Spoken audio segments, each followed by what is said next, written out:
Yeah, their form is impressive just now. Have been at Celtic Park covering the games in a couple of those occasions, Rob, and you can see, we speak about identity all the time, and I think Ange Postecoglou's identity and the way he wants the team to play, it's written all over that Celtic team. Now defensively, I think they will continue to be tested over the course of the season because there's vulnerabilities within it, and I've spoke about that. But what they've got just now is momentum and belief and confidence in what they're being asked to do. And I think when every single player buys into that, you can accept that in moments you will be tested. Now, that there's been two significant factors for me. One is Kyogo this season, and the other is Joe Hart. Because even last night, a couple of moments, he made 2 brilliant saves at probably important points in the game as well, because then you flip it and Hibs get momentum. If they get a goal at that crucial point, it changes the game. So I think they're just flawless the way that they play going forward just now. They're so exciting, so much energy, especially when they play at home. The fans are absolutely loving it.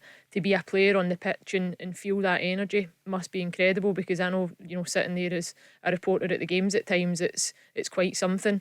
But they're ruthless as well. In goals, like Rangers last season, goals were coming from all over the pitch, and Celtic have got that all over them just now.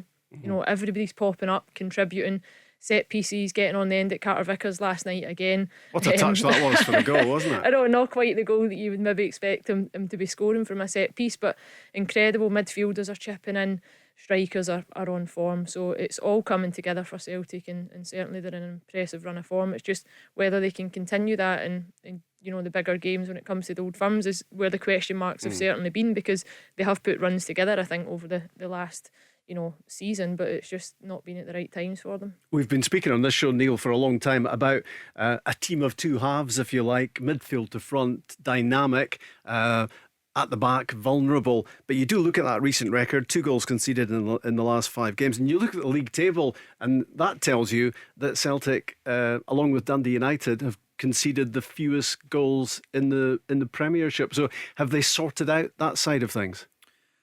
Yeah, definitely. It's obviously a concern that they've had in the past, and they're trying to put it right, and they've obviously been working on the training ground very hard to get that right, because we know in Celtic and forward areas, are very, very attacking. That they've got some excellent players who can score goals.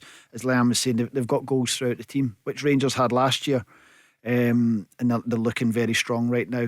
Defensively, yeah, it was a worry, but they've seemed to have sort of cleaned up their act a wee bit. Going back to Joe Hart and goalkeepers, you need an excellent goalkeeper to be successful. Any team does. And if you look at teams gone by in the past, where your Al McGregor's, Craig Gordon's, if you don't have a good top quality goalkeeper, you won't be successful. And I'm a huge fan of Joe Hart, always have been. When I managed to